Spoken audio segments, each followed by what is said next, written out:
जय गुरुदेव। जय हो बाबा नीप करोली महाराज की जय। जय श्री कैंची धाम। आप सभी को प्यार भरा जय श्री राम। आशा करते हैं आप सभी अपने परिवारजनों के साथ में स्वस्थ होंगे।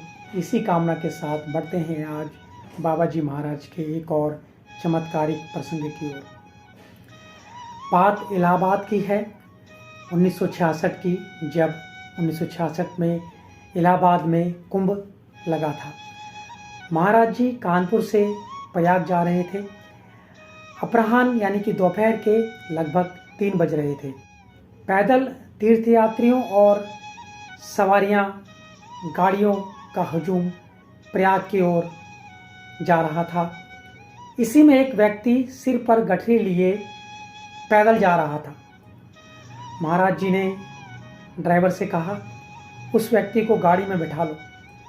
ड्राइवर ने गाड़ी रोकी और उस व्यक्ति को गाड़ी में बैठने का आग्रह किया, लेकिन उस व्यक्ति ने उस आग्रह को ठुकराते हुए कहा, तीर्थ यात्रा पैदल ही की जाती है और वह भी कुंभ यात्रा पैदल ही करेगा।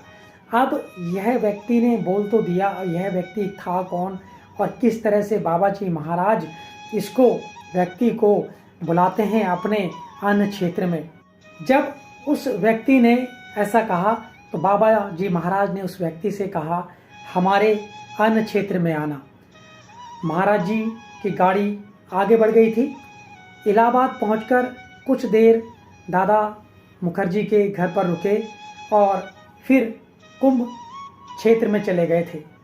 जब वह लोग वहां पर पहुंचे तो उन्हें वहां पहुंचकर इतना आश्चर्य हुआ कि जो वह व्यक्ति उन्हें रास्ते में मिला था, वह व्यक्ति अपनी गठरी के साथ बाबा जी महाराज के हनुमान आश्रम में मौजूद था। उन्होंने उसको वहां पर देखा और यह देखकर उन्होंने बड़ा आश्चर्य महसूस किया कि यह व्यक्ति इतनी दूर पैदल यात्रा कर यहाँ तक कैसे पहुँच गया, जबकि ना तो महाराज जी ने उसे अपना परिचय दिया था और ना ही महाराज जी ने उस व्यक्ति को अपने अन्य क्षेत्र का पता दिया था।